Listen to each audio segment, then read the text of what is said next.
me, Vicky Marie. Good morning, good afternoon, or good evening, wherever you are in this crazy crackers world we're living in. So, just first of all, before I get into it, remember to follow me on social media, please. YouTube, I have the two YouTube channels, Vicky Marie Chats, Spanish and English with Vicky. TikTok, I have over 1,000 followers now on TikTok, which is brilliant. Vicky Marie Chats True Crime. Facebook, Vicky Marie Chats. I don't go on Facebook much, but I have got a profile on there. And X or Twitter, Learn Vicky 1969. It's not 1969, it's 196953. I'm going to sneeze, excuse me. And Instagram, bless me, Jesus.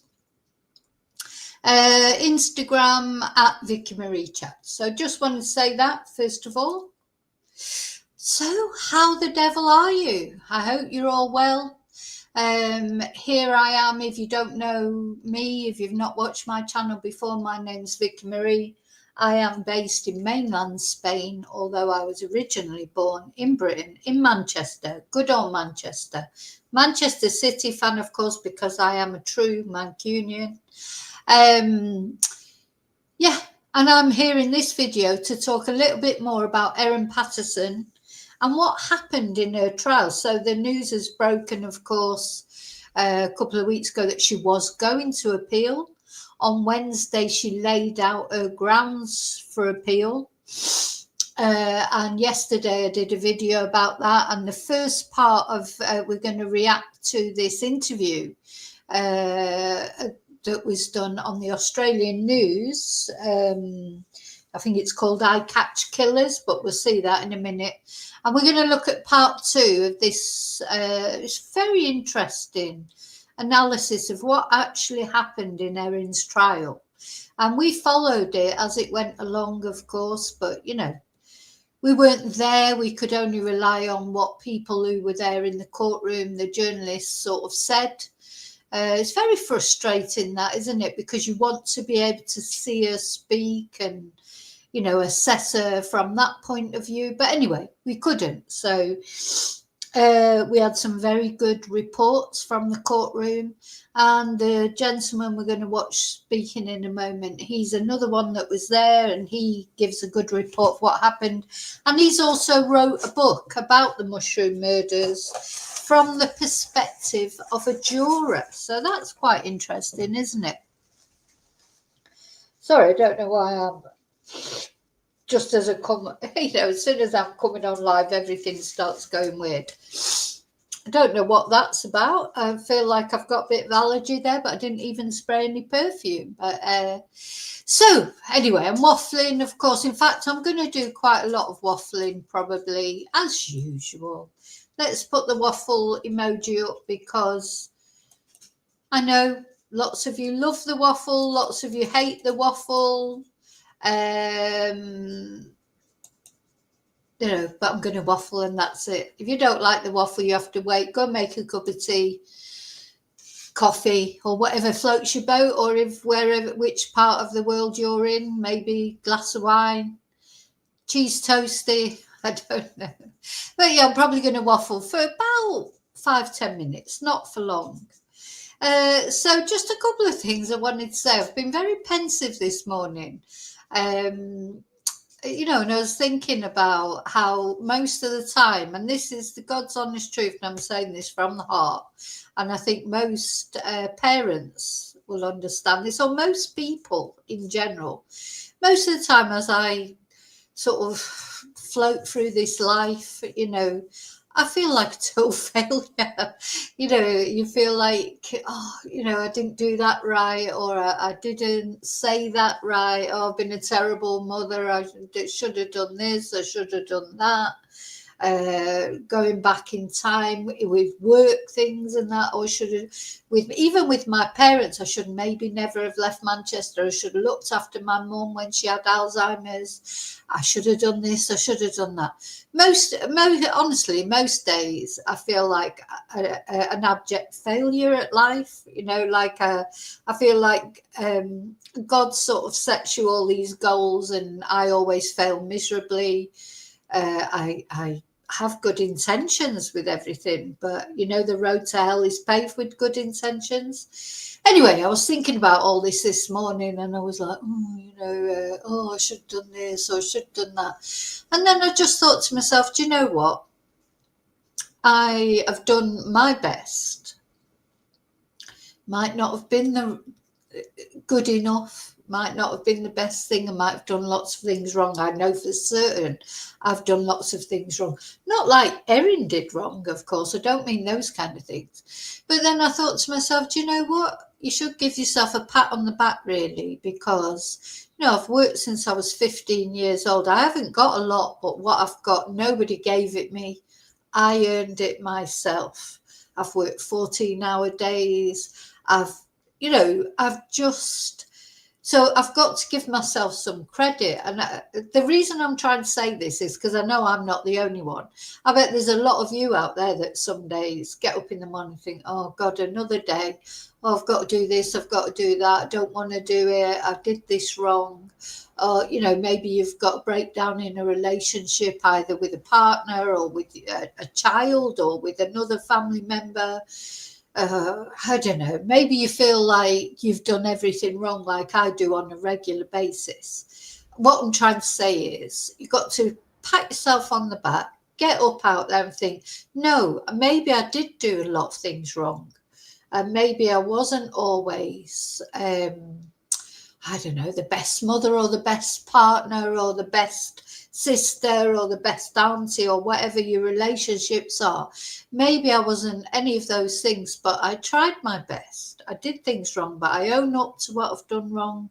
I own it. I didn't murder my relatives like Erin did, or, that was her way. And the other thing I think you've got to remember, and I have to remember, sorry, I'm like patting myself on the back, but I am in a way, because sometimes if you don't pat yourself on the back, nobody else will do it. So, as I say, nobody gave me anything. If you look at people like Andrew, the artist formerly known as Prince, he had everything laid on his plate from the day he was born. Charlie Boy, Willie, all the royal family and that. They've got, all the advantages that anyone could. They're not the only ones. There's lots of people like Erin as well. She had everything, but she still wanted to murder her relatives out of spite. So when you were born with nothing, I was born in very humble beginnings, but I think I got a good, money's not everything, is it? Just because you're not born to money, maybe you don't ever have like riches and stuff like everything's more of a struggle, isn't it? Going to university was a struggle. I had to work my way through it. My parents didn't pay for it, for God's sake. They could only just about afford to pay for themselves. So, you don't have this, just everything's laid on a plate in front of you. And there's loads of people out there like that. Who get up in the morning and go to work even though they don't even feel like it. They go to work if they're ill, because if they don't, they won't get paid, depending on what job they've got. You are heroes. You've done it for your families, or for yourself, or for your dogs, or for whatever you've done it for. You've got up and gone to work. Or if you're not working, now I'm not saying, people who don't work aren't heroes as well. If you've got mental health issues, if you've got physical health issues, if you've got whatever, you just get up every morning and smile, even though you don't feel like smiling. You are a hero, and you should recognise yourself as such. And, people like Andrew, Erin, loads of people. How many times do we do a crime story where somebody was born with everything, really, but they didn't appreciate it? People are unappreciative, aren't they? Sometimes I think the worse, the more someone has, the more they want. It's like, for me, if I can just get up in the morning, I know my electric's not going to be cut off, my water's not going to be cut off, there's food in the fridge, I've got a reasonable relationship with my family, just, one day we'll sort of get into all that, but I don't know when. But, all those things, if you've just got, to me now, just a tranquil life. I've had so much drama in my life, I won't care if I never had any more drama. So, these are the little things that we have to take for granted, isn't it? Just waking up is a result in itself. Making your coffee, I don't know.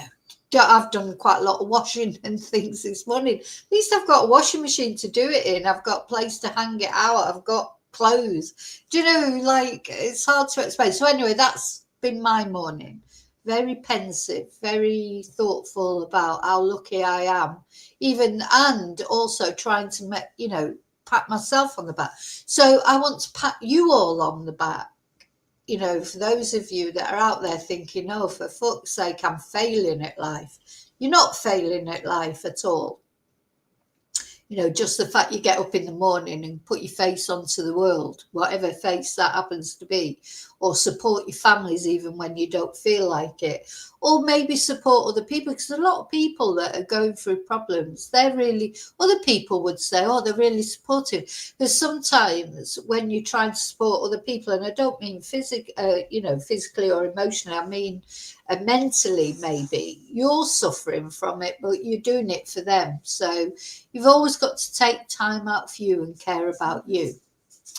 And on a totally different note, something else that struck me this morning was, why is it when you drop something on the floor, it always goes just out of reach? Have you noticed that? So, like, you drop something on the floor, I've got all this floor here around me, and there's loads of places I can reach, and whatever you drop on the floor, it just goes that little bit further, doesn't it? Or under something that's really awkward to get to, or just, it's like sod's law, isn't it? Anyway, that's a whole nother thing, because I dropped a makeup brush on the floor earlier and it went just out of reach. And I was like, so I had to get up, move the chair out of the way. Why couldn't it have just fell on the floor and just dropped like right there where I could have just bent over and got it?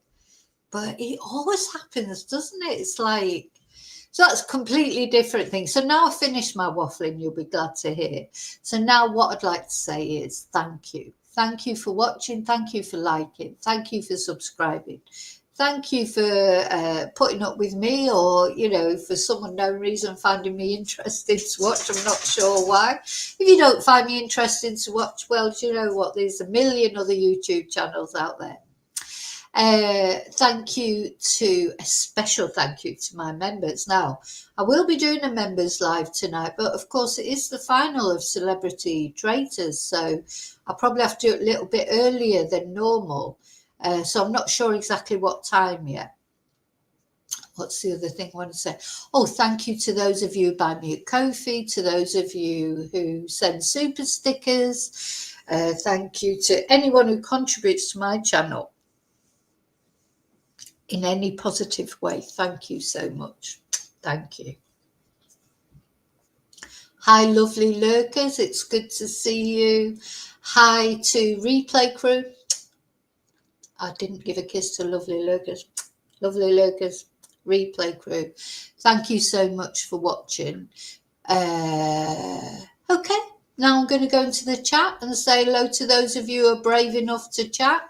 I can see there's a lot of chatting going on. It's funny because, my chatters like to chat. Oh, that was the other. I meant to put a poll up. Do you want the chat on screen or off screen? Because I think sometimes when the chat, because I can put the chat, let me show you. I can show the comments on stage like this, or I can have them just in the chat. Now, I think I am going to do a poll if I can work out how to do one.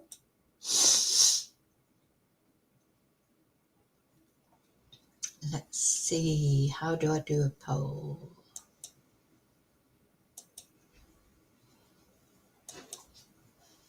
Okay, so I'm going to do a poll. I've took the chat off the screen for now, but I'm going to do a poll to see if you like the chat on screen or off screen.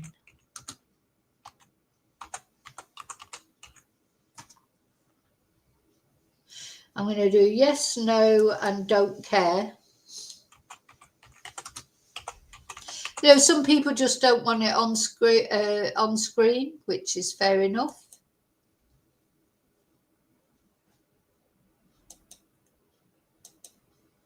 So, don't care. Right, so we've got chat on screen.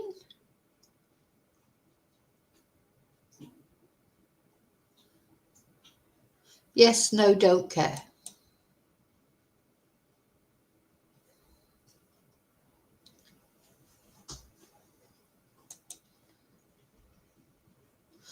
Okay. So let's go Allegro, as they say. So now we're going to, I'm going to come into the chat and say hello to everybody. Yeah, let's see who's here. Okay, so don't forget to go in the poll, because whatever the results of the poll are, that's what I'm going to do. Hi, Tracy. Hi, David. Hi, Blue.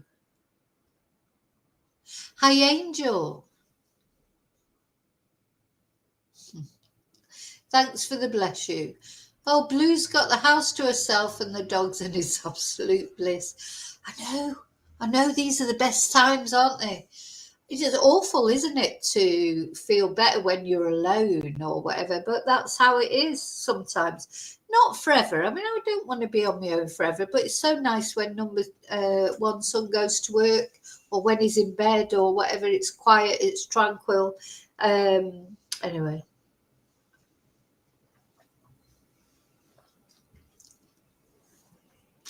Yes, I made an effort this morning. I got some new eyeshadow, so I thought I'll put some eyeshadow on. Thank you for those of you saying that I look glamorous. Angel, it's her and the bunny and the laptop. Yep. Oh, David's making breakfast. I haven't had any breakfast. I've had 2 figs. I've got some figs. Now, I do usually another little, but I love figs, and they're on offer at the moment because I suppose it's coming to the end of the season. So I've had 2 figs. That's been my breakfast. I meant to have breakfast, but I just forgot. So.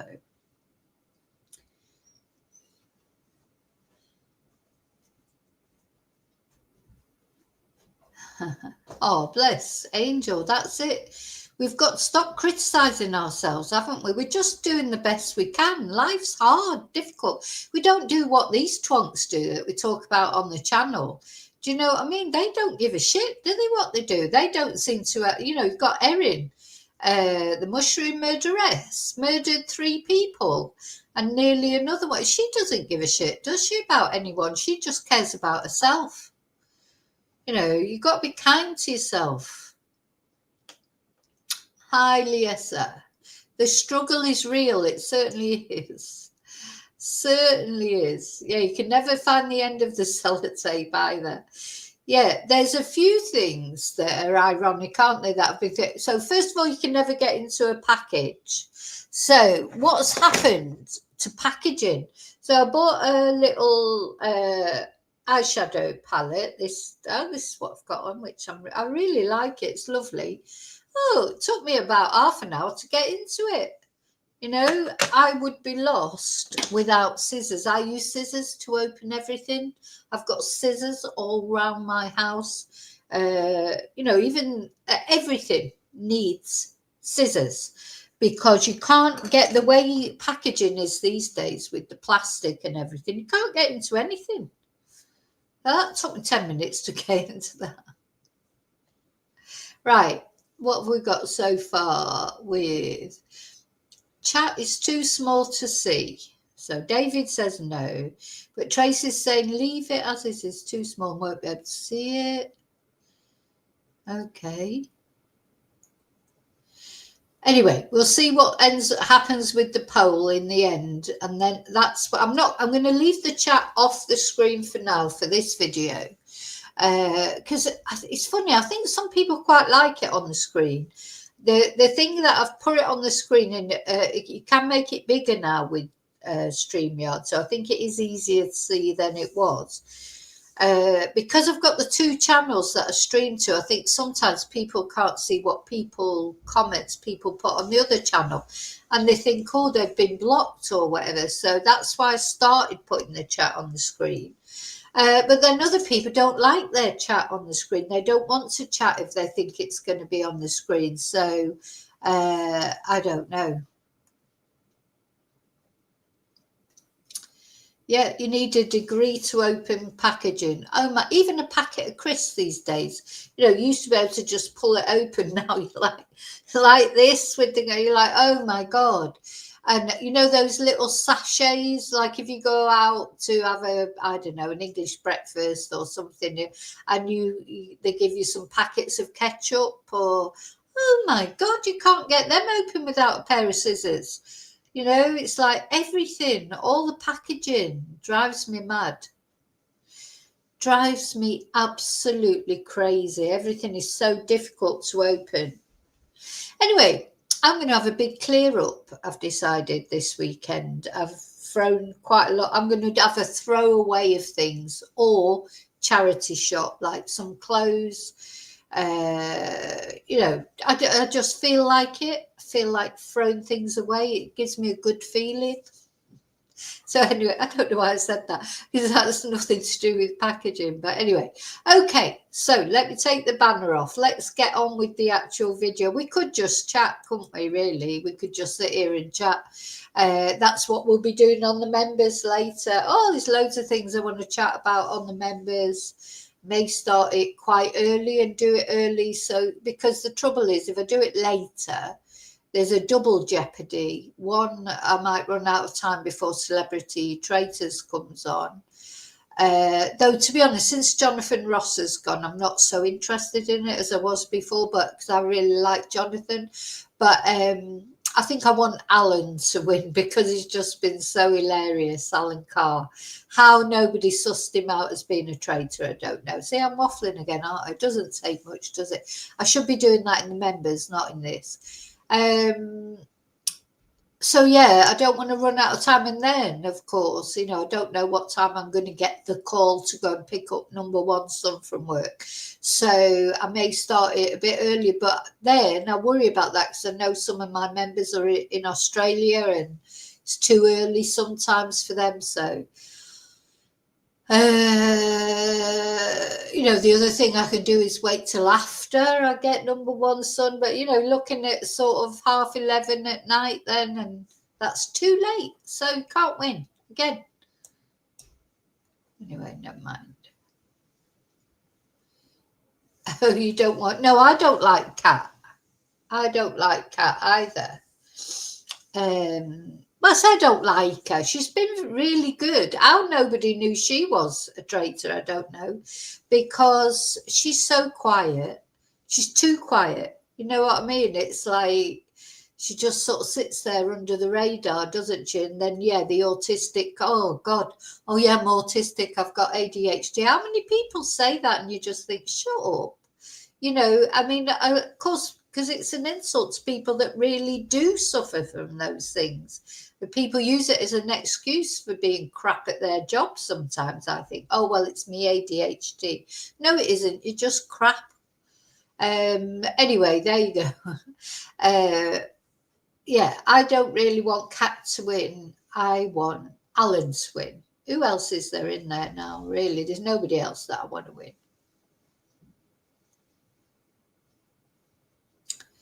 Big clear out. Clearing out feels good, doesn't it? Especially before Christmas, because you have so much,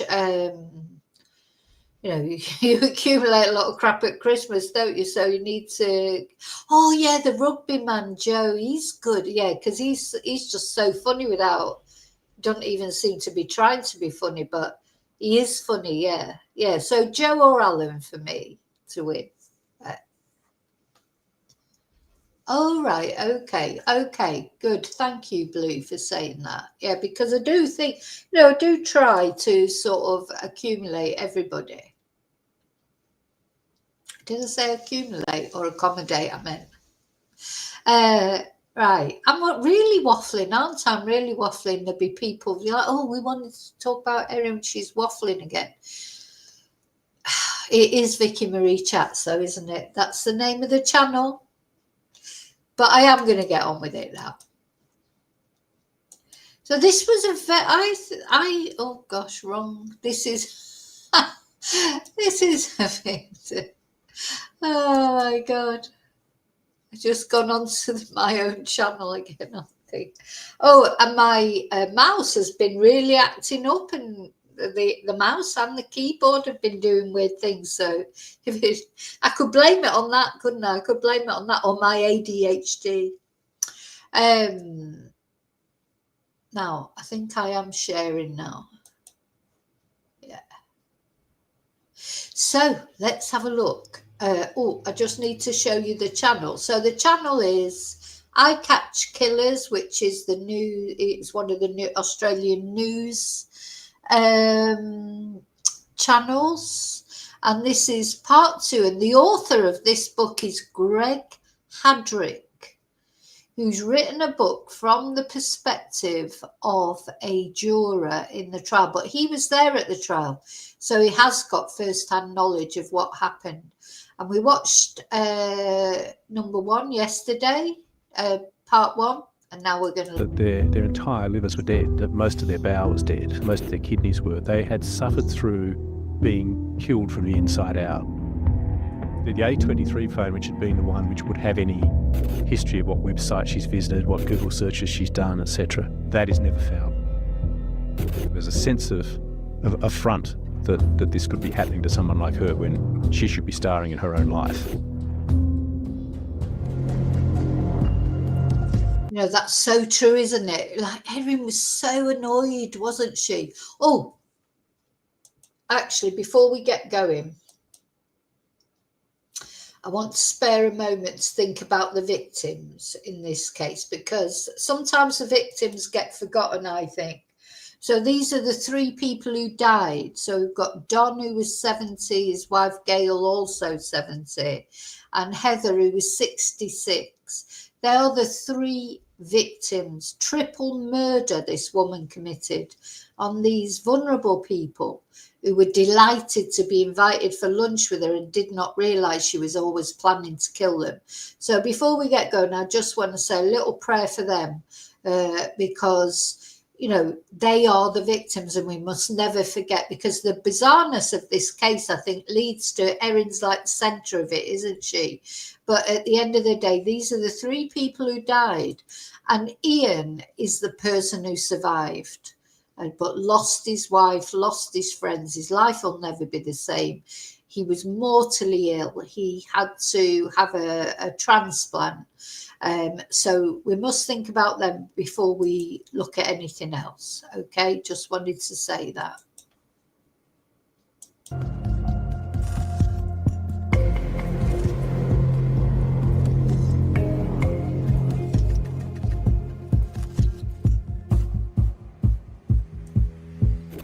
Welcome back to part 2 of my chat with Greg Hadrick, the Logie Award-winning screenwriter behind some of the country's biggest crime series and the author of the book, The Mushroom Murderess. We've been taking an in-depth look at the Erin Patterson case. In part 2, we take you into the trial.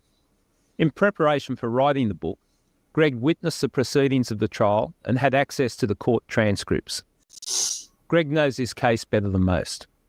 We talk about the strength of the prosecution case and how the defence team attempted to create enough doubt in the minds of the jury. A lot of things came up that you might not be aware of.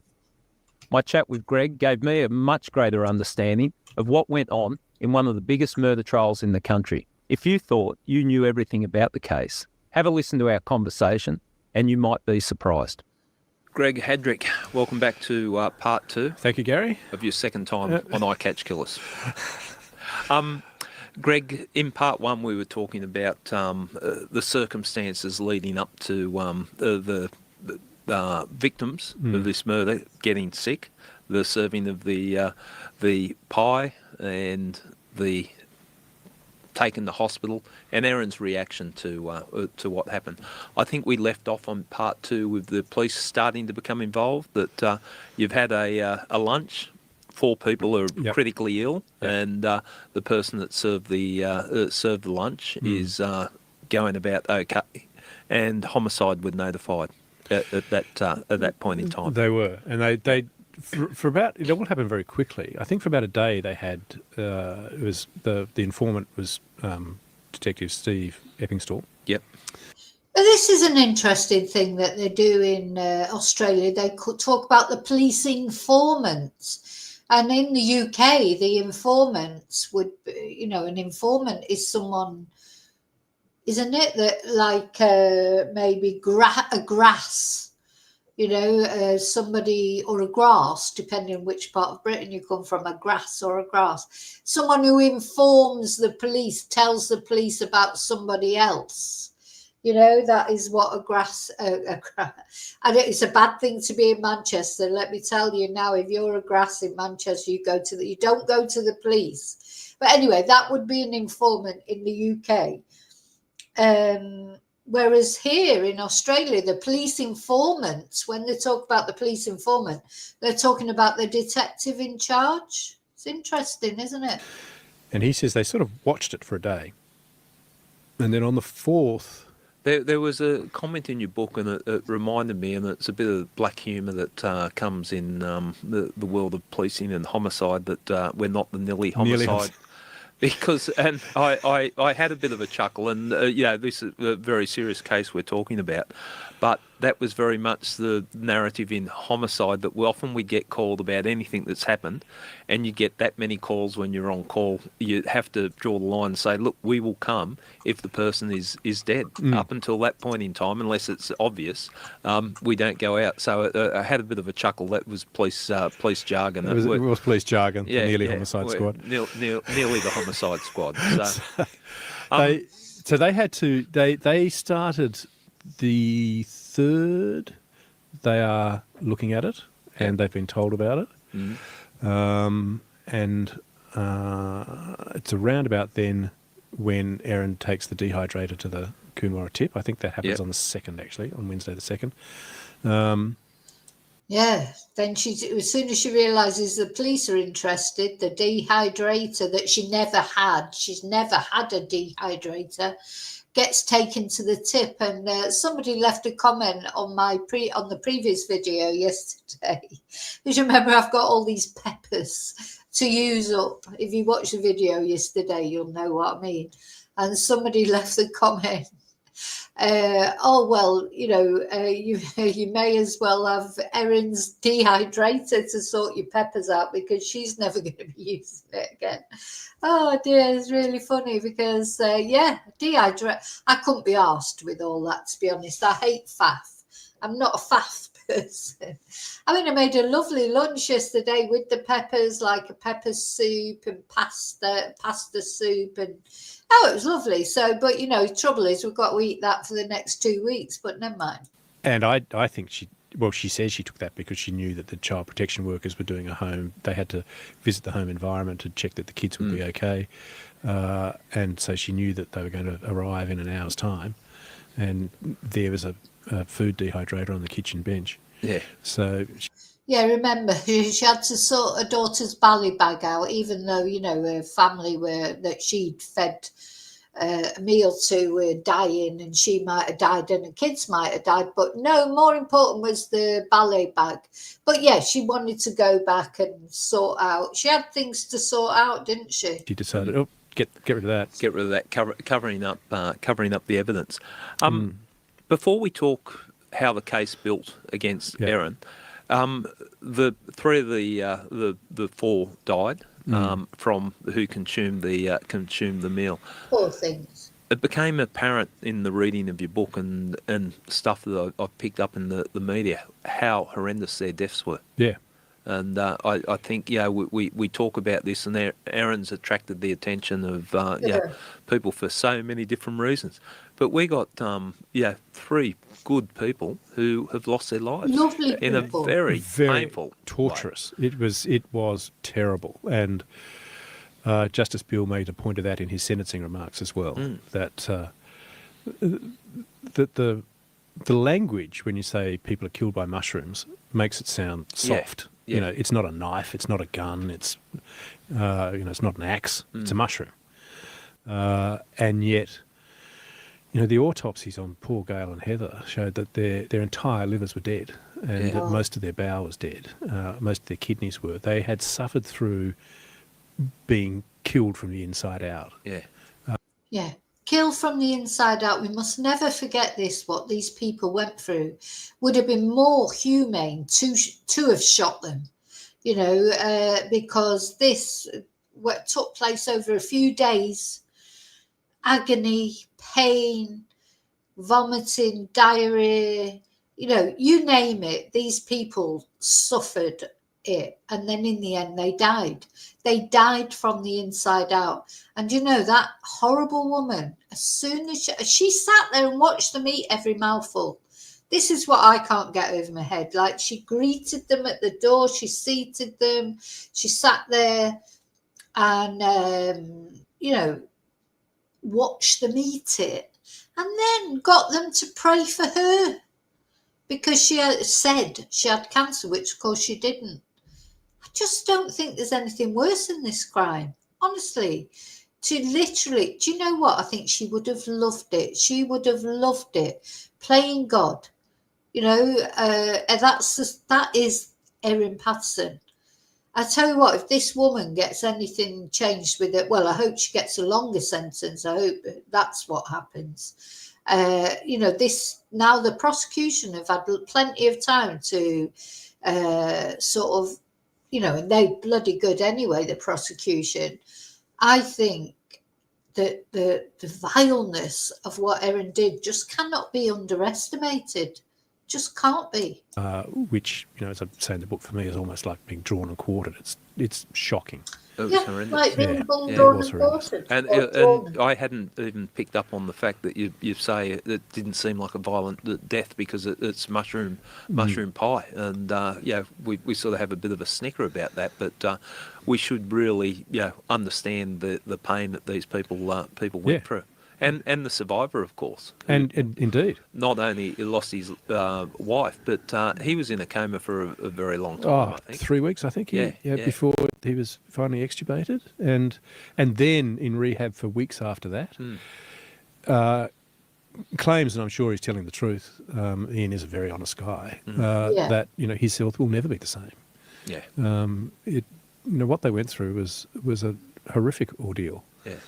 And it is a miracle that Ian survived. Thank you, God, because if he hadn't survived, he has been able to give his testimony.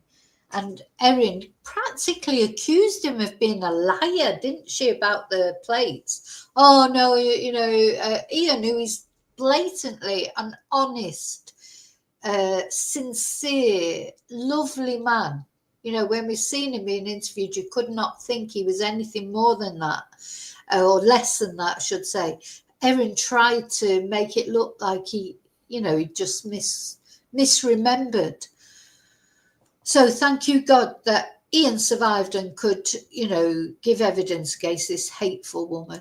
And it shouldn't be forgotten when people go, oh, mushroom lady and mushroom killer, that language softens what was really happening. And very real victims and a very horrendous crime.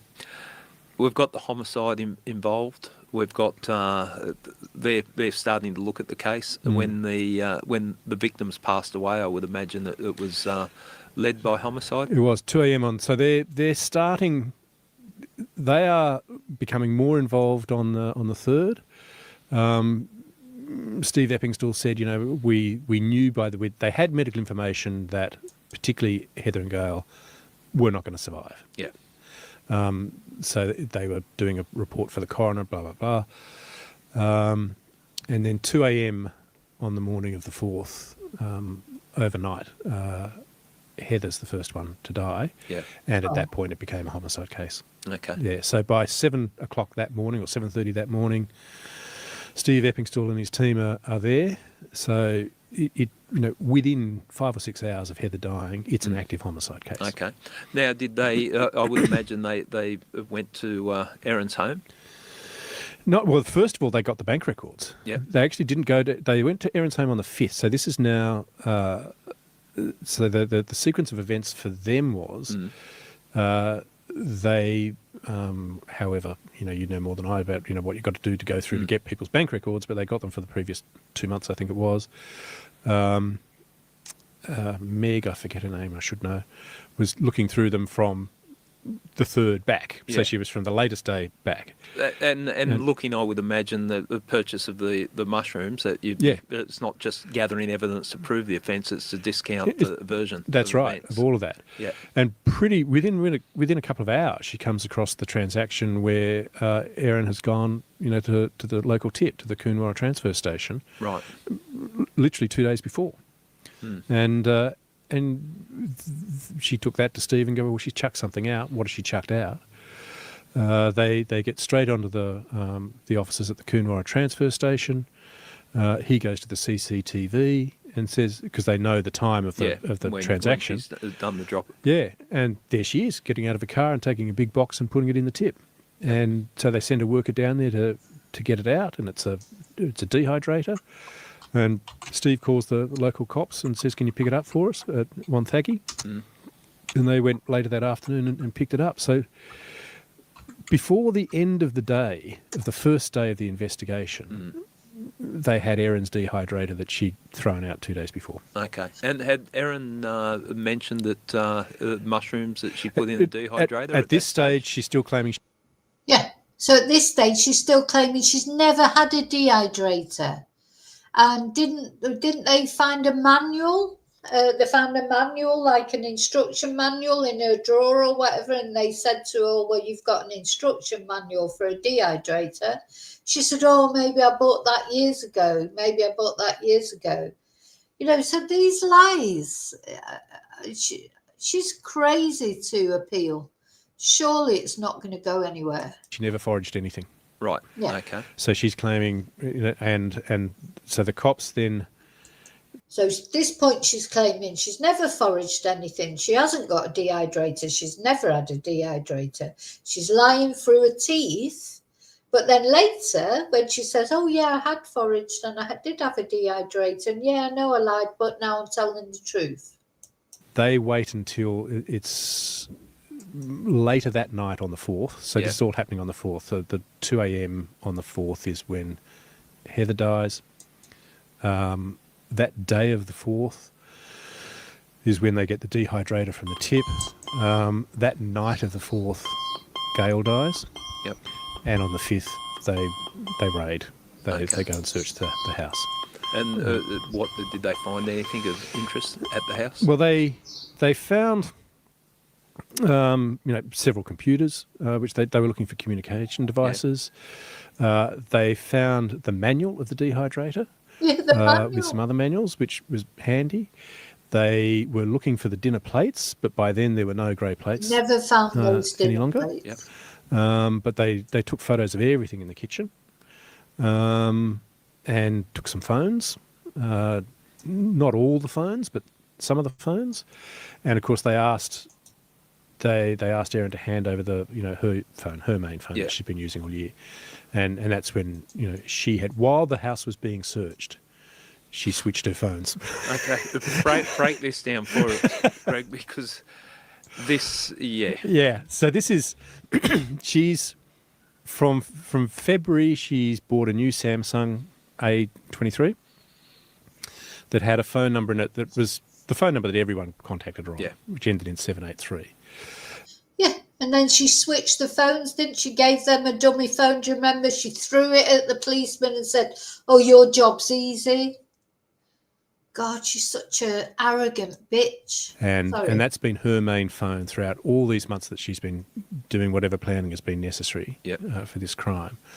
And in the trial, she claims that the phone started playing up and had a screen which froze a bit conveniently just a day or two before the raid. Yeah, she's like Stefan Stearns there. Oh, yeah, accidentally did a factory reset. Oh, my God. Dear, oh, dear. She's still using it, Yeah. and it's still accepting and receiving texts and calls, until the etc., raid. right up until the raid. And Steve Eppingstall, as the informant, is walking around with her and mostly sort of accompanying her around the house while the cops do the search. And at some point, she manages to take the SIM card out of that phone. We know it was in it at 12:01, and we know it was out of it by 1:40. So sometime in that hour and a half, she's taken the SIM card out of her main phone, put the main phone somewhere, and put a SIM card from her tablet, which had a different phone number, ended in 835, into a second handset. Now, the police did make a mistake there, didn't they? Because they allowed her to be on her own in a room for while she said she needed to phone her lawyer. That was a mistake. That was a mistake by the police. But having said that, maybe it worked out okay because this is part of the evidence against her, because it was proven that she did switch over her SIM cards. But oh my God, that arrogant woman. Which she said, I just wanted to stop Simon from bothering me, and you know, so I was going to change my phone number anyway. Yeah. But she decides to do it in the middle of a police search. And then when the cops at the end of the search ask her to surrender her phone, the one she gives them is phone B, which she had also factory reset Right. while she was walking around with the cops. Clearing everything off it. Yeah. And that's the one that you see her hand over. And the 783, the A23 phone, which had been the one which would have it. Honestly, factory reset is the clearest red flag you can ever imagine, isn't it? When is the last time that you factory reset your phone? I mean, the only time you would factory reset your phone is if you were, I don't know, giving it to someone else, like, you know, well, I've never done it, to be honest. I've never, ever factory reset any of my phones. I might have taken things, you know, if, I don't know, if I was lending my phone to number one son because his phone was broken, or if I was selling a phone to someone else, you would factory reset it, wouldn't you? Because you wouldn't want them to see it. Why on earth? There is no reason to factory reset your phone.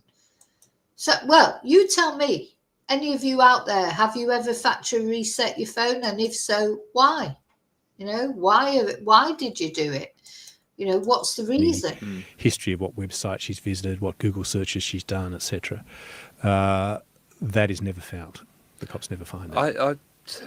It tells me something about her. I've seen organised crime types that have got that that calmness to, you know, they're sitting there talking as they're changing the SIM card in their phone and all that. But it shows a little bit about her, doesn't it? It does. Like, but I suppose callous enough to invite people over and know you're going to feed them. It does. He's right. It says a lot about somebody that they can sit literally in front of you, and as they're in front of you and talking about the weather or whatever she was talking about, be calmly and callously, you know, removing her SIM card or factory resetting her phone, as calm as a cucumber.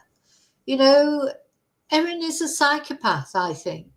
I think she is a psychopath because she seems to care about her children, but I don't think she really does. Because if she really cared about her children, one, she accused them of being liars as well, didn't she? You know, Erin just disregards everybody in her life. Everyone and everything in her life is there for her. You know, she'll use her children. She likes to say she's a good mom. That's what she wants people to think. I bet she never has those moments that we were talking about at the beginning of this video. Oh, God, I'm a terrible mother. I've done everything wrong. You know, I think any parent gets parents' guilt from time to time. We think, oh, maybe I shouldn't have done that. Maybe I shouldn't have said that, dealt with that wrong. Especially when you look back, later on, you think, yeah, should have. Erin doesn't take any she's got no self-criticism. She's perfect. She's brilliant. She would never think that what she did, that she'd been a bad mum or that she'd done something wrong against her children. But as I say, those children have had such a lucky escape because that's how it is now while they're in her control. But as those children get older and other things come into play, like they do with adult children, partners, for example, oh God, that'd be it. She'd be poisoning their bloody partner that she didn't like. Them disagreeing with her on things, because children start disagreeing with you, don't they, when they get older? They had a lucky escape. There's nothing that is beyond Erin. Lethal meal can sit there and calmly manage to hold your mettle enough to change a SIM card in the phone while police are executing a search warrant for suspected murder. Yeah, that's family members. That's pretty extraordinary. Yeah, it's callous. She manages to do that. Yep. She then puts that 783 SIM into a Nokia phone, and as I say, we never have found. Yep. No one's ever found that her main phone. The cops take that phone. At that point, they think that is her main phone. She's done that. She actually fooled them, and it's in a safe in Steve Eppingstall's office in Spencer Street. And that night, Erin wonders if they've turned it off or disconnected it from the internet, and she does a Find My Phone search and realises they haven't. So even though she doesn't have to because it's already clean, she factory resets it remotely again. Yeah. At 5 o'clock in the morning from her bedroom in Leongatha. Yeah. Yeah, she factory reset it again, remotely. And remember what she said in her she said, I thought, surely they won't be so stupid to leave it thingy. So I thought, I'll just try it and see if I can reset it. And it worked. Honestly, I'm going to put a poll on my channel. How many of you can see from the answers you put there, it's not a thing that people do, is it? You don't commonly factory reset your phone unless there's a reason for it, unless you're trying to hide something. I think that was a very good point you made, David. Never buy a second-hand phone. It's true, because you don't know what might be on there. If somebody's selling that, imagine buying Erin's phone and then it turns up you've got death cap mushrooms on it and this, that and the other. It's true, actually.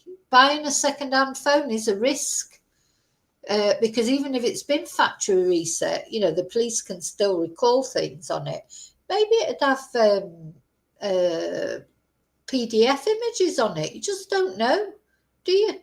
What might be on it? And I think that's a very good point. Never buy a second-hand phone. I never buy one, but I bought one only for once. Well, it wasn't my phone. It wasn't for me. It was for number one's son.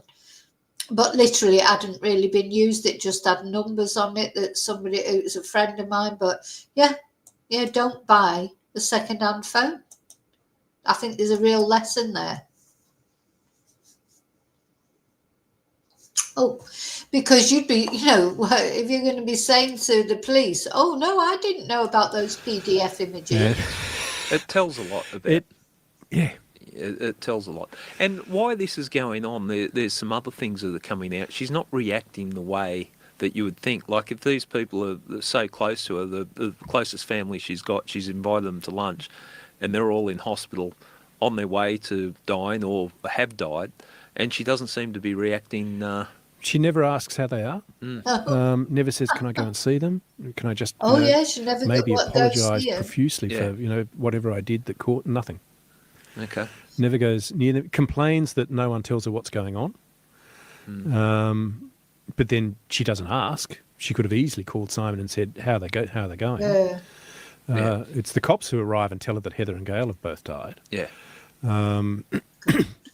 But even then, she doesn't call anyone or offer any condolence. Do you I'm just, you think how. So you've fed these people this food that has killed. Not even like if you think, or even if you give it the benefit of the doubt, and it was a terrible accident, you've given these people a lunch that has killed them.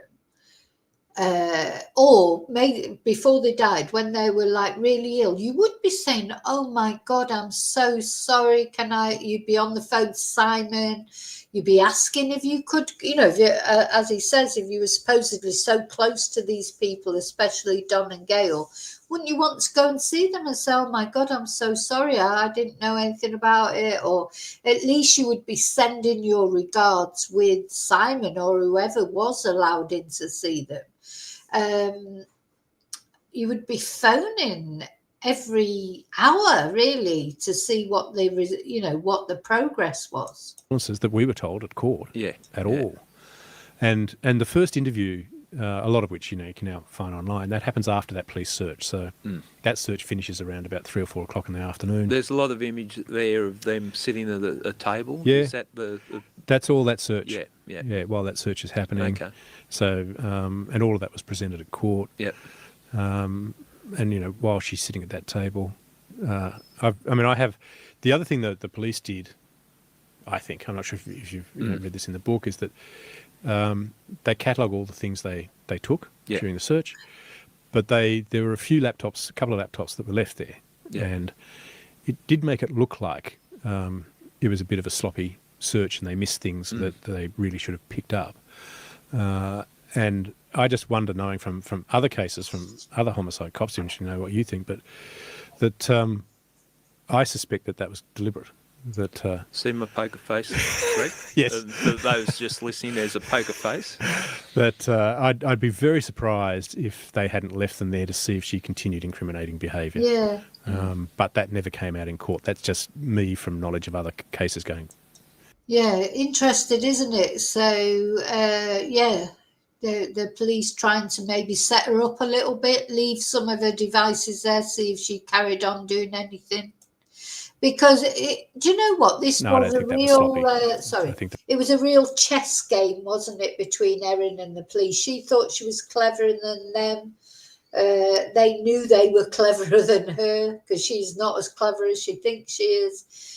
So that's quite possible, isn't it? And sometimes the police do that, try and entrap someone.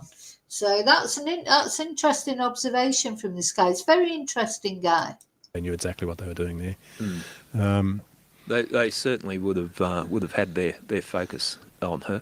What about the item taken from the tip that she disposed of? So that is now back at Wonthaggi Station, which is where the cops take her after the search for her interview. Yep. So they start asking, why she had the lunch, and she says, I just want to stay in touch with they're my family and my grandparents, etc. Then they talk about whether she ever foraged for any food. She denies ever foraging. Did you ever, dry or dehydrate any food? And she goes, no, never.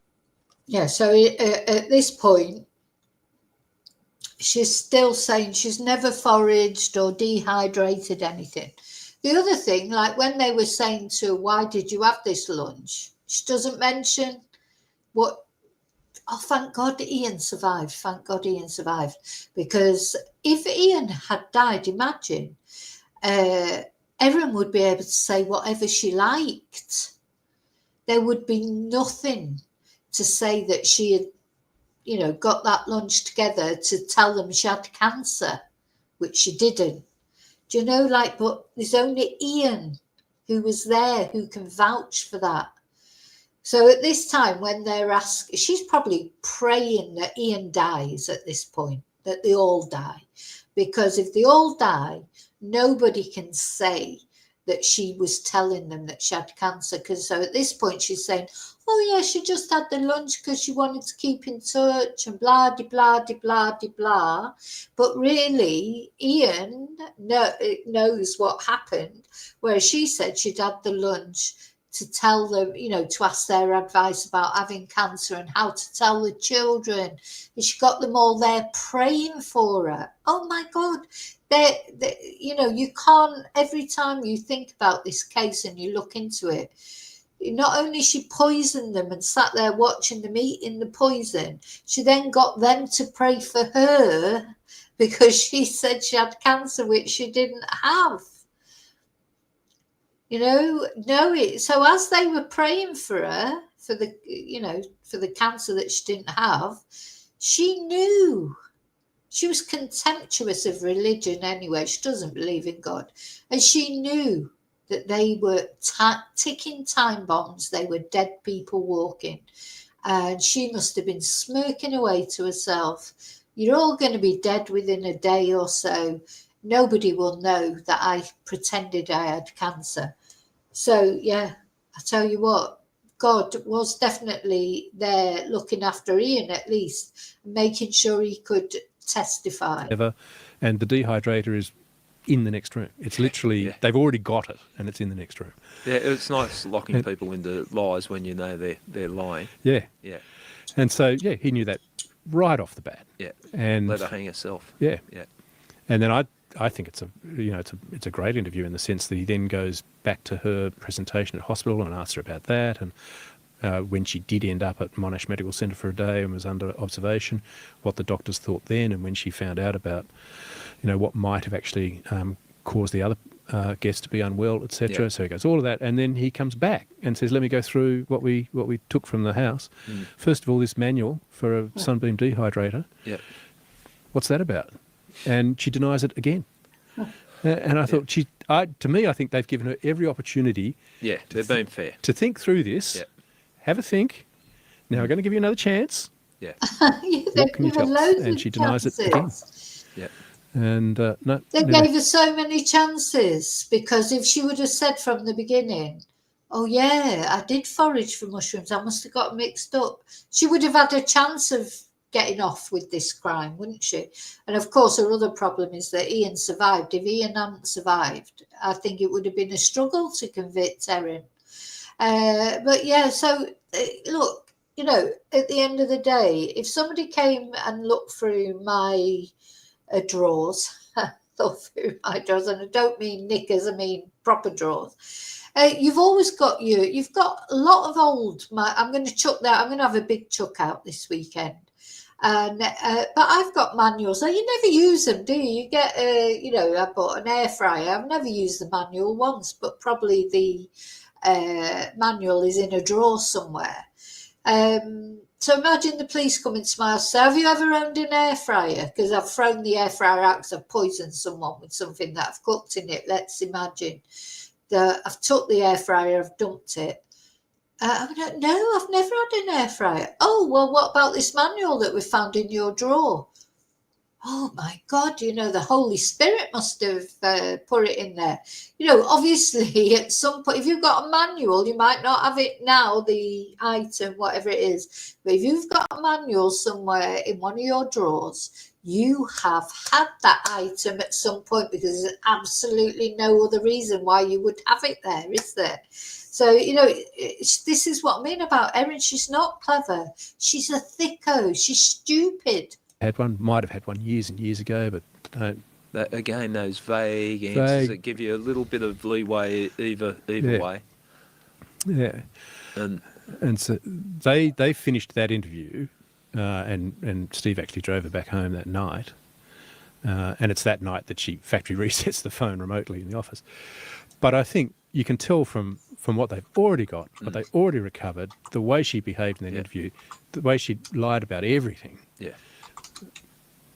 They'd be thinking, you're thinking you got a case, but as was highlighted in your dissecting the trial, beyond reasonable doubt, three murders and attempt murder, the evidence looks overwhelming, but the element of doubt can be, was it an accident?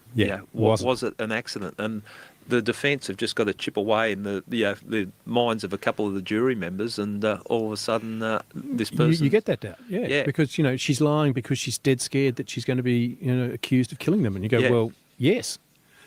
But does that explain everything? And there's...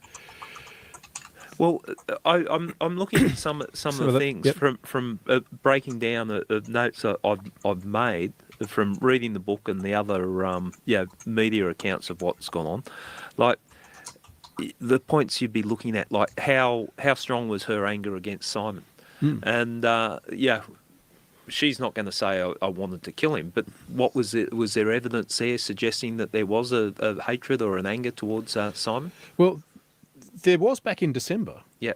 But in the months leading up to the lunch, not so much. I mean, he'd said, no, I don't want to come to lunch with you.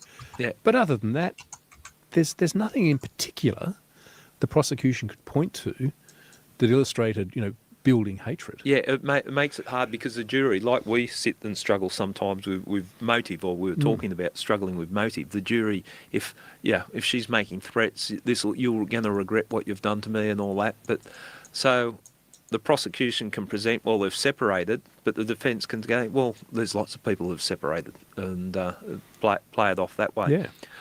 Yeah.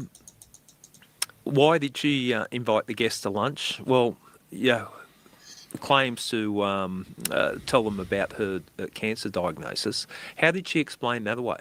Like in the trial?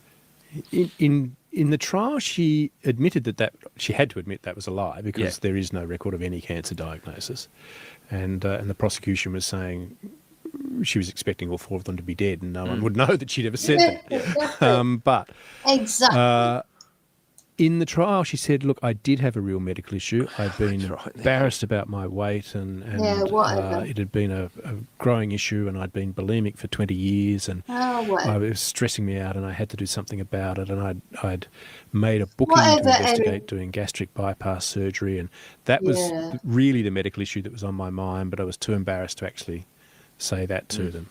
But I was looking at being in hospital for that surgery And this was her giving evidence at the trial? At the trial. Yeah. The prosecution, as far as I know, I'm pretty sure of this, they had no idea of this. Yeah. Yeah. So, you want to have a gastric bypass and you're thinking, how am I going to say, I know, I'll say I've got cancer. Obviously, you would not say that.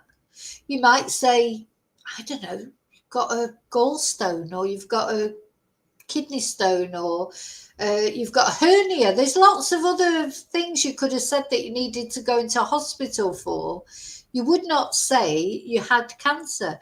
And it's interesting what he says here, that he doesn't think the prosecution knew about this. I mean, Erin, in her superiority, she hung herself because she decided she was going to give evidence, and she let things out. When you present yourself and give evidence, she let things out that the prosecution probably didn't know about before. They went and did their homework, and they exposed all the crap that she came out with, didn't they? They exposed it all. Until her evidence in chief at the very end of the trial. Yeah.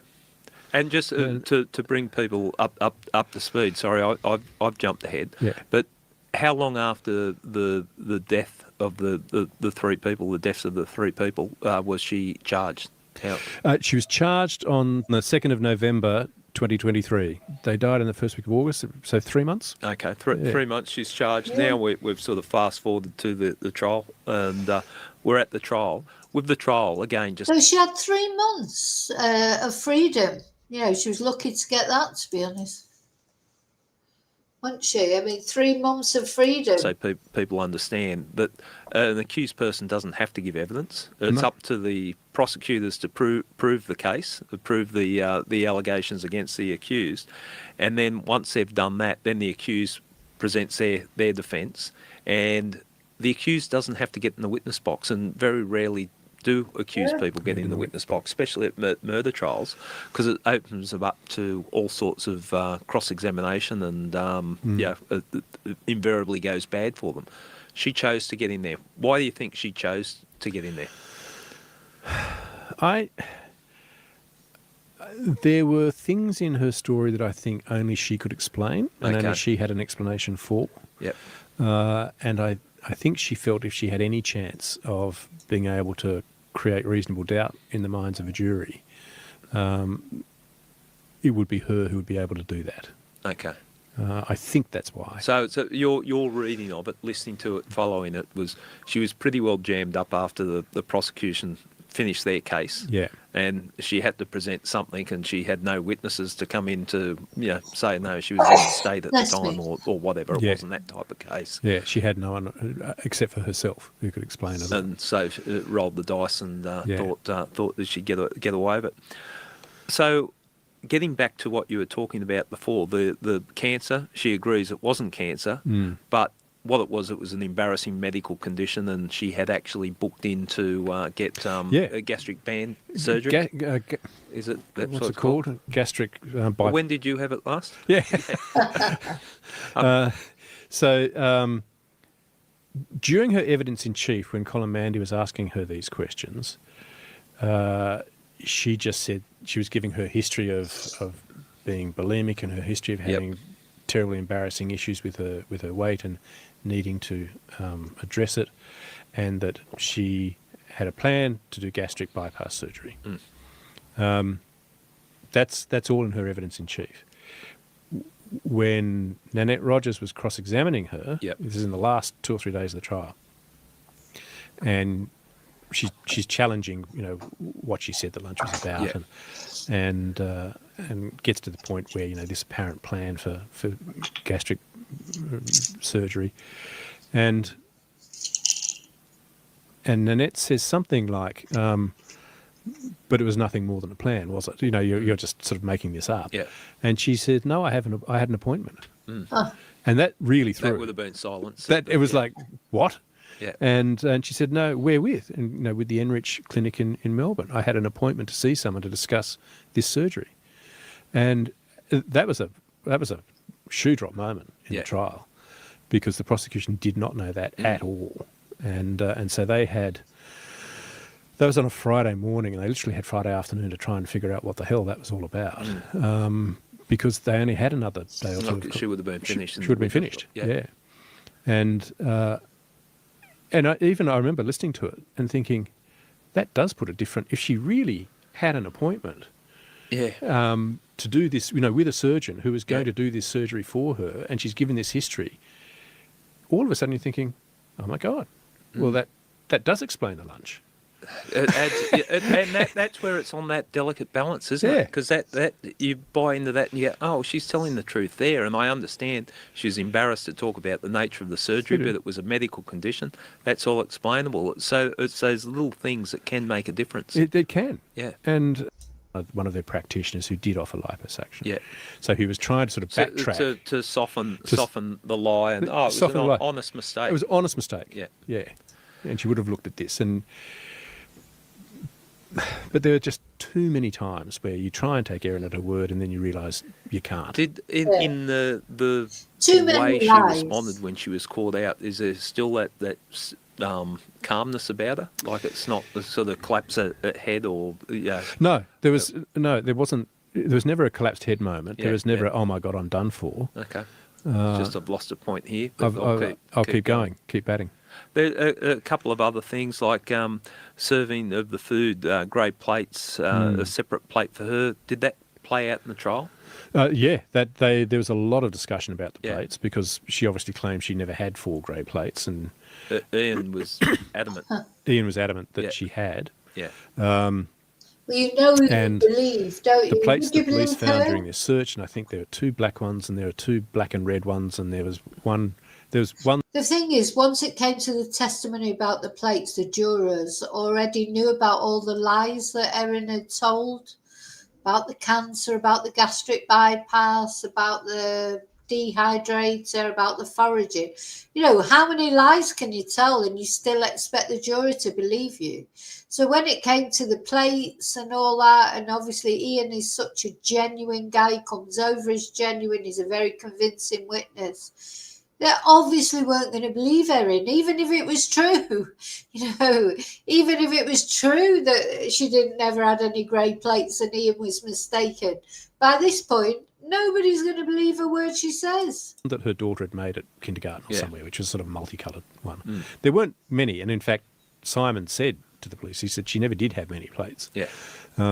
She never had many plates because she's not a good cook. This is one of those fallacies about Erin. She wasn't making a beef Wellington.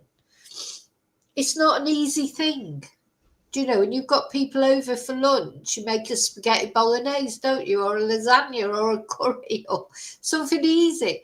If you decide to make beef Wellingtons, separate beef Wellingtons for 5 people, including her, that's a big, it takes a long time. There's a reason why it was a beef Wellington, I think, for the mushrooms, but also Erin did say, and I think this is not made enough, is not mentioned enough. Erin said that when she was a kid, if it was a special occasion, they would have beef Wellington. Erin's got a connection with beef Wellington in her head, because there are a lot of other dishes you could have put death cat mushrooms in. There's something with Erin, that needs looking at. Why did she feel this connection with beef Wellington? And I honestly believe her parents, who died of cancer, supposedly, their deaths need to be looked into, because somebody was saying, I think it was Alana yesterday, when somebody's got cancer and they die, there's not always big investigations made into how they died, because you say, oh, well, they had cancer. Sometimes I'm not sure about her parents, how they died. I wouldn't put anything past Erin. And I think that the beef Wellington thing is a big connection in her head. Why did she make beef Wellington that day? But those were the only ones the police could find when they did their search. And they matched what Erin had said she'd put the beef Wellingtons on. Not at all what Ian said she'd put the beef Wellingtons on. And Ian he was a very credible witness. Yeah. He just was, particularly because, he couldn't remember exactly what people said in the conversation, blah, blah, blah. When he wasn't entirely sure, he was quite honest about saying, I'm not entirely sure. Yeah. But when he was sure, he just had lock it in, a quiet certainty that you just couldn't resist. And then jumping forward a little bit, what we didn't know until all the pre-trial rulings on admissibility and inadmissibility of evidence, which were lifted 4 weeks after the trial. Yeah. The jury never got to hear this during the trial proper. But the minute the lunch was finished, at 3:00, when Don and Gail and Ian and Heather drove off and the boys were in the TV computer room, she took a box of rubbish to the tip. Yeah. And that happened within 15 minutes of the lunch ending. And are you privy to the Yeah, so within 15 minutes of that lunch finishing, and this is a Saturday, remember, so it's a weekend, she was down the tip. 15 minutes after they drove off. Bye, thanks for the lovely meal, delicious, they described it as, didn't they? They went off not knowing that they were dead people walking. And Erin, what did she do? Got in her car and took something to the tip. That's where the grey plates disappeared to, I think. The logic of the ruling of that being excluded from evidence? I believe, yes, that's been released. They're not trying to hide it.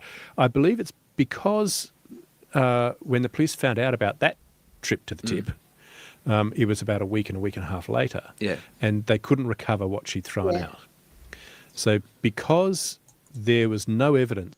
So very sadly, they could not recover what she'd thrown out because too much time had gone. Sad. That it was just innocuous, that it was just food scraps.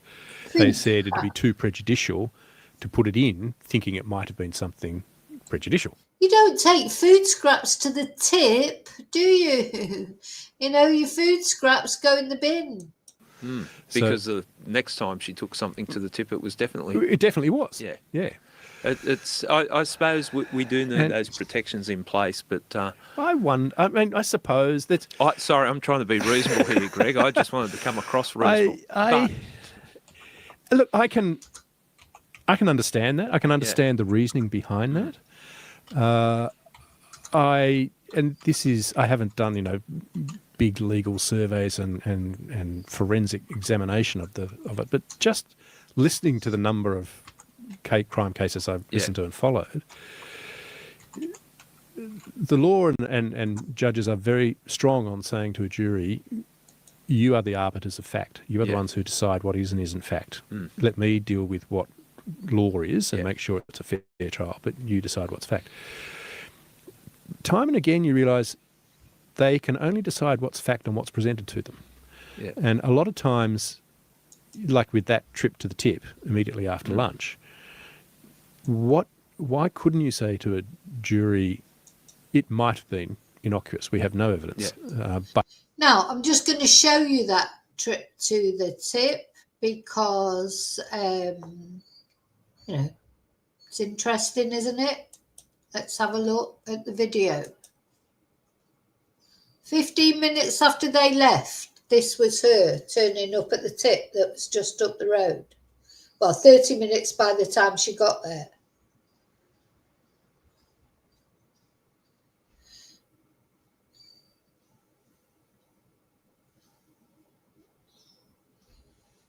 Now, they're cardboard boxes, but why did she go 15 minutes later? Or were there plates in those cardboard boxes hidden?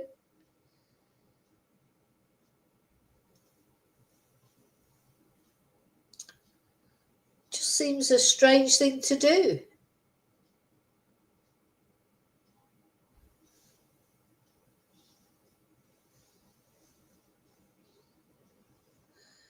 So 15 minutes after they left, off she went to the tip. Why? Does seem weird, doesn't it? Let's watch that one more time.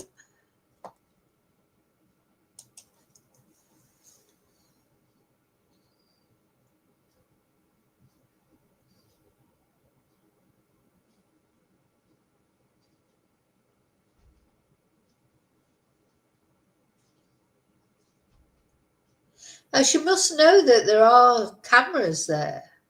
Are the plates in that cardboard? I don't know.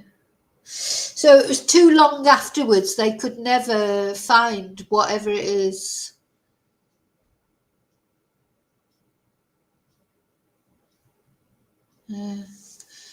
Wonder where those plates ended up.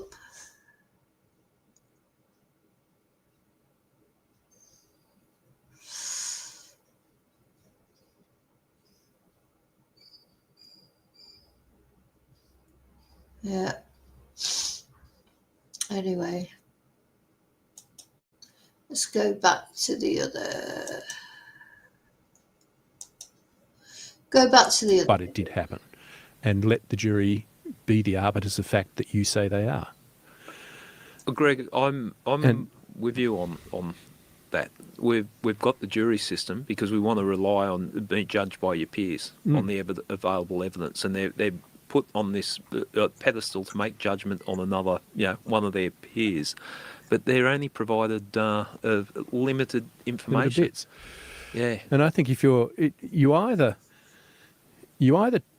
trust them that they understand what prejudice and bias is and know how to take that into account, or you don't. And if you do, I think more should be ruled inadmissible than the law currently allows. Yeah. That's not to say it should be open slather and everything. Yeah. But I think at the moment the pendulum's just swung a bit too much. And the judges, in the judges summing up, give the warnings, the necessary warnings, and they could have explained it the way that you just explained it. But it's frustrating from a policing point of view, seeing the jury sit there, and you can see them literally scratch their heads sometimes, and there's something missing here. We know it's missing. Why was that just cut off, or why have we been excluded from the court where we're judging whether this person is guilty of murder? And they've just had 3 hours of... Right, fast forwarding a bit because apparently nothing else. Much more time. And that was enough that, when she started to feel symptoms at 7 o'clock, it was because of that. And you go, okay. But the difference... You still come back to thinking, and I think that while you're putting doubt in someone's mind, but then you go, 3 people died. One very, very nearly died, and she was discharged after a couple of hours. Yeah, yeah.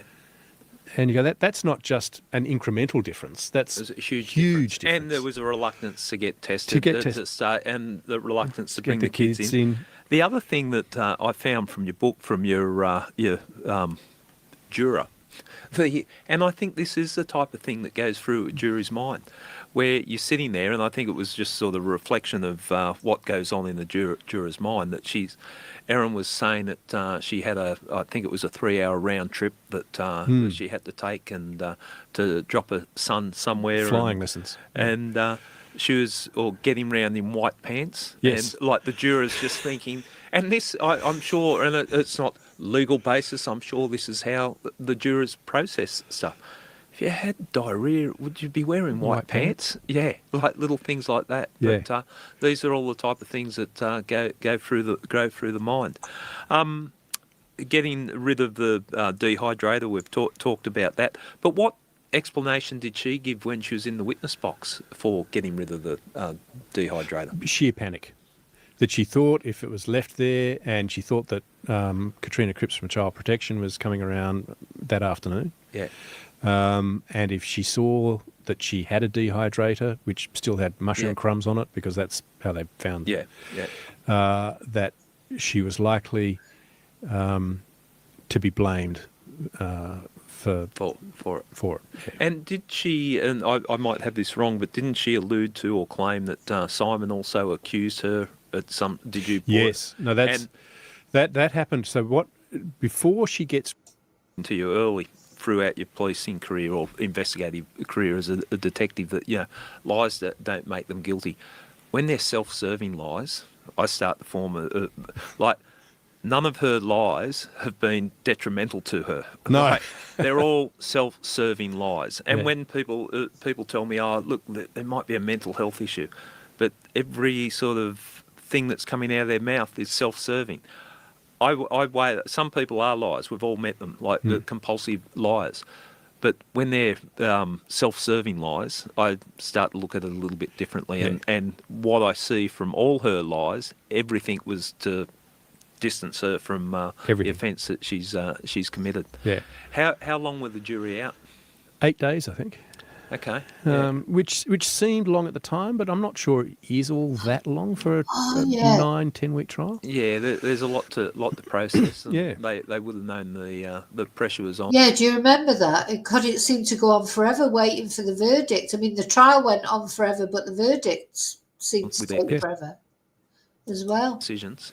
When they came back, were you surprised, or what were you thinking the result would be? When they came back, I was in the camp of thinking Erin was guilty. Yeah. I'm not sure if I was a juror. I still had that corner of a doubt that it would only take 1 or 2 of them to go, it's not quite beyond reasonable. Yeah. So if you'd asked me the day before, I would have said maybe 70-30 being convicted, but it wouldn't have surprised me. Yeah, yeah.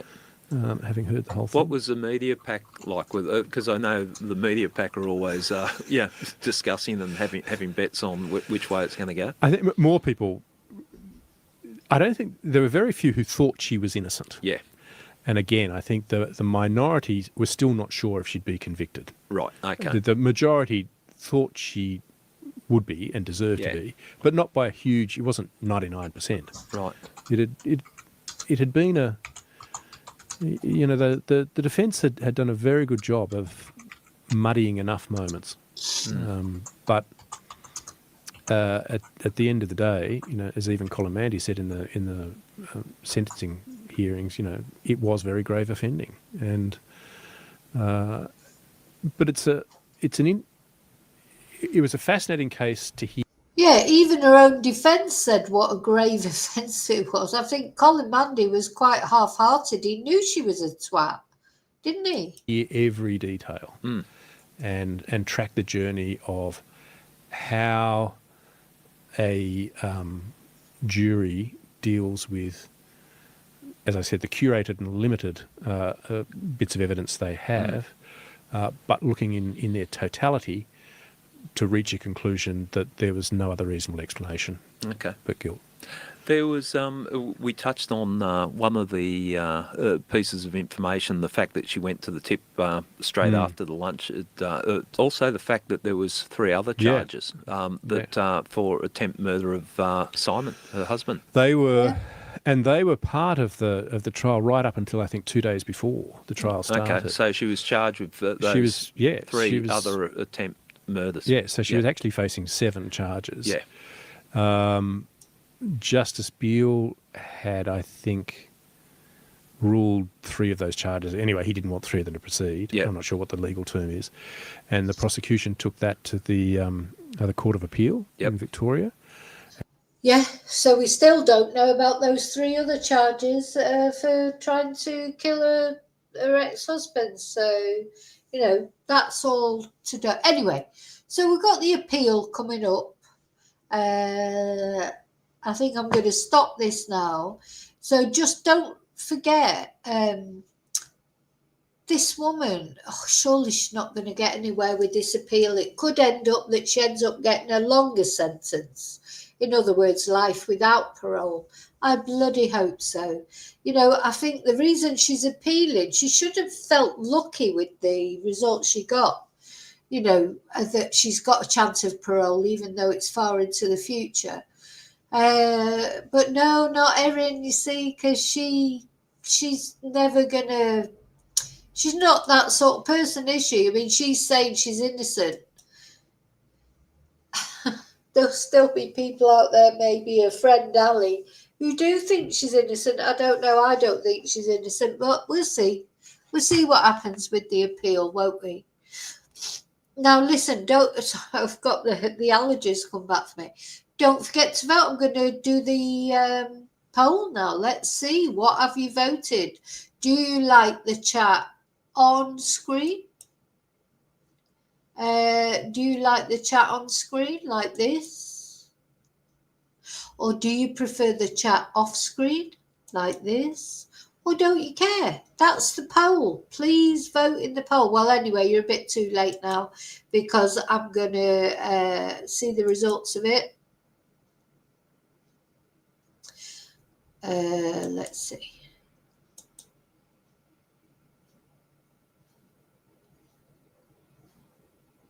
Where is it? Where is it? I can't see the results now. Anybody can see the results of the poll because I can't actually see it on my thing.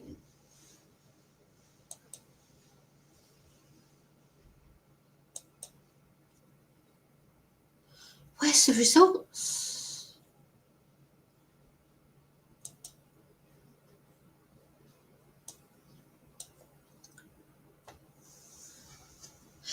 David, tell me, what are the results? I can't, it's not showing up for me.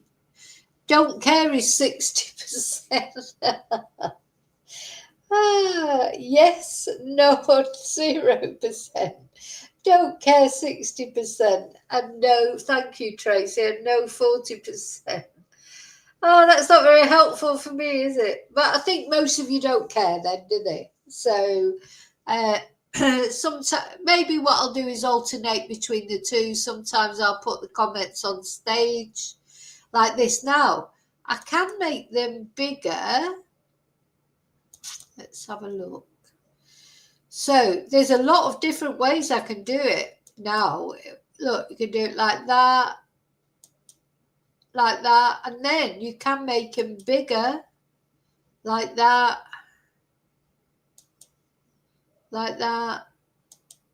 oh, like that. But basically, nobody cares. I mean, the thing is, people can see the comments anyway in the comments section, but I suppose if I replay the video, normally you can't see it. The comments are so small. Yeah, see, I'm watching on a computer, so you can see them. On screen just needs to be bigger. I think that's the biggest. That is the biggest, Alfie, that I can do so far. On screen just needs to be bigger so we can see it. as far as StreamYard is concerned, that is the biggest.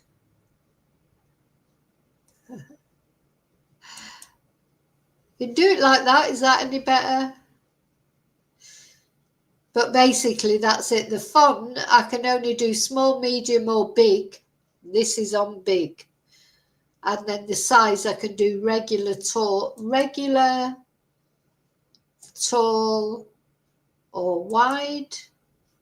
All right.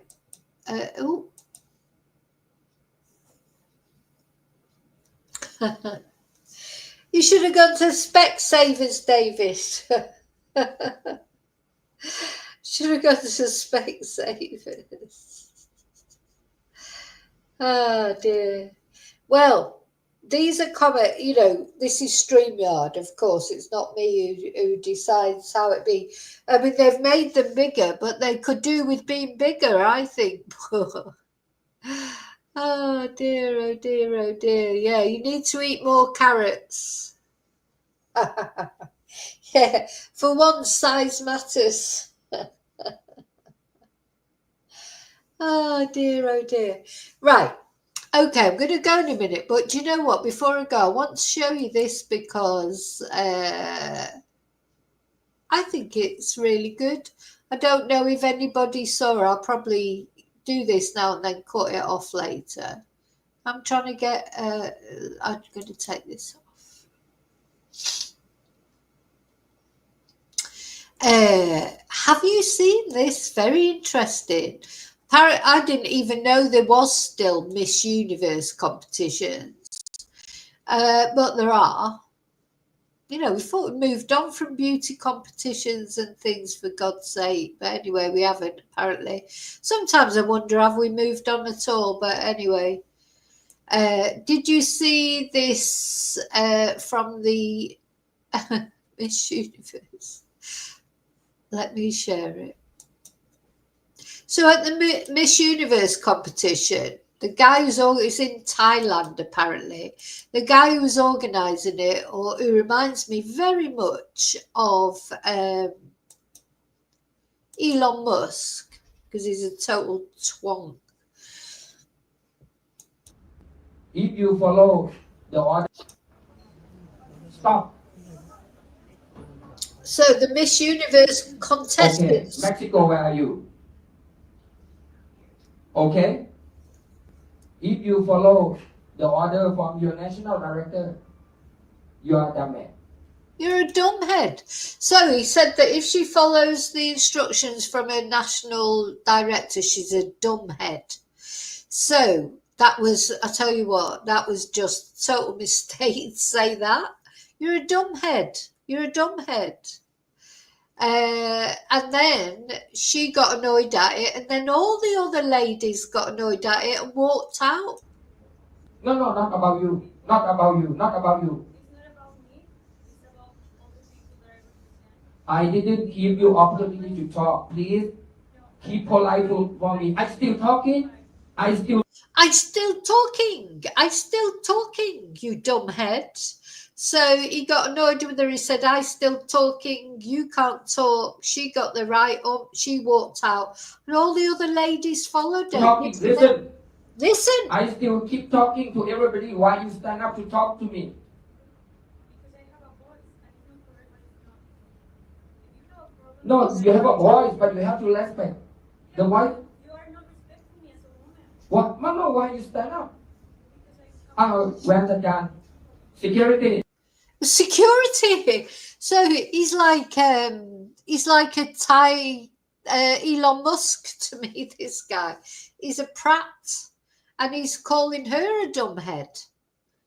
You know, and so I suppose at least it's good that nowadays in beauty pageants, I would do away with beauty pageants, to be honest. Why they're judging a woman on the way she looks. But anyway, if they're still continuing, they're still continuing. You know, I don't rule the world. They've got the choice to do what they want to do. But he's like this sort of Thai Elon Musk, thinking he can talk to these women how he wants. Security. So he asked for security. So Stop. they all stand up. And he's Security. like, security, stop, Stop. stop. You know, as a country, you have all my respect. I truly love Thailand. I respect all of you. I think that you're amazing people. But what just your director did is not respectful. He called me dumb because he had problems with the organization. And I think that's not fair because I'm here and I do everything okay. I don't mess with anyone. I just try to be kind. I'm trying to give my best. And he just shot me and he just said to me and shut up and a lot of different things.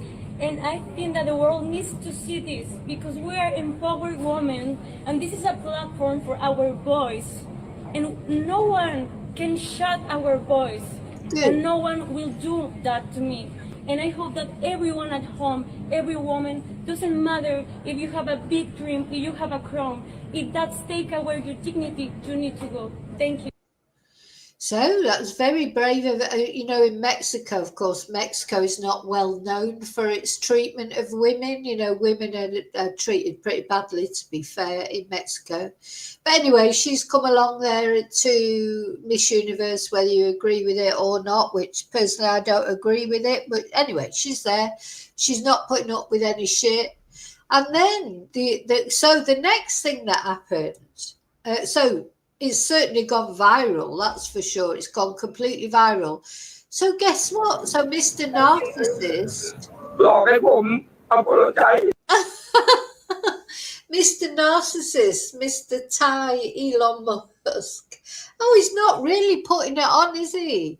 Do you know, I'll tell you what, it doesn't matter what language you're speaking in, you can tell a narcissist a liar a mile off. Look at him. Watch this. Do you think he's genuine? He's really like, oh God, get the tissues out.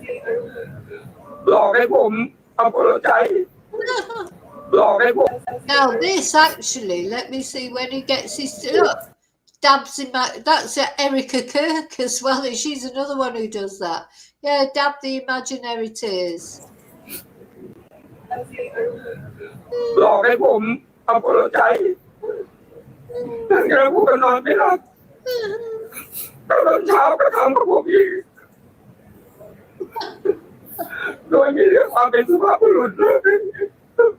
Doesn't matter what language you're speaking in, you can tell the twonk a mile off.